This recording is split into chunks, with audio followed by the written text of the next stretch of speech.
There are several dimensions you need to measure. There is the national impact. Free zones are industrial park which aims is to export. So the first measure, I would say, is to measure the activity of a free zone through the flow of import and exports. But perhaps more importantly, is trying to measure things that you cannot see so easily. And the local impact of a free zone on a domestic economy often is not observable directly and will require some specific effort and procedures.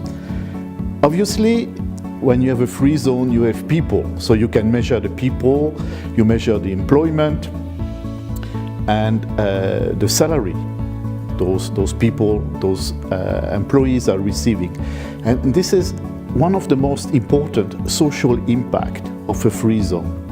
Often free zones are installed in developing countries where industrial jobs, jobs from high quality type of jobs, are not often available. Some measures shows that free zones in general offer better job opportunity to people. In average, when you work in a free zone, you will get 20% higher wage than if you worked in a regular company in your country.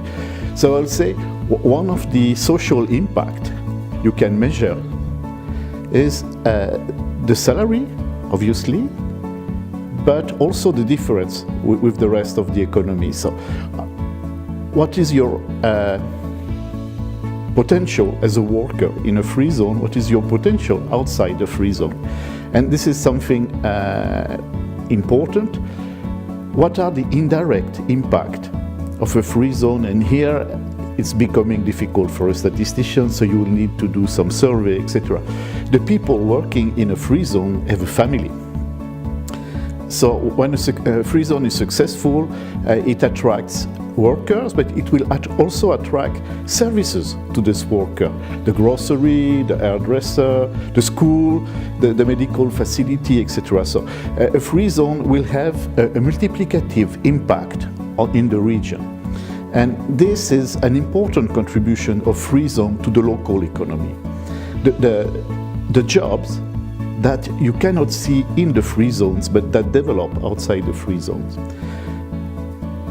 And lastly, you can also measure the negative impact, because not everything is positive.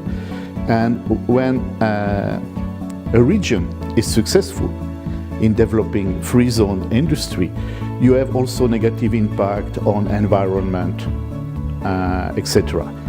For example, if you go to China in a city that grew out of free zone industrial park like Shanghai, you'll see a lot of pollution. So now today more and more people are aware of the possible negative impact on the environment, etc.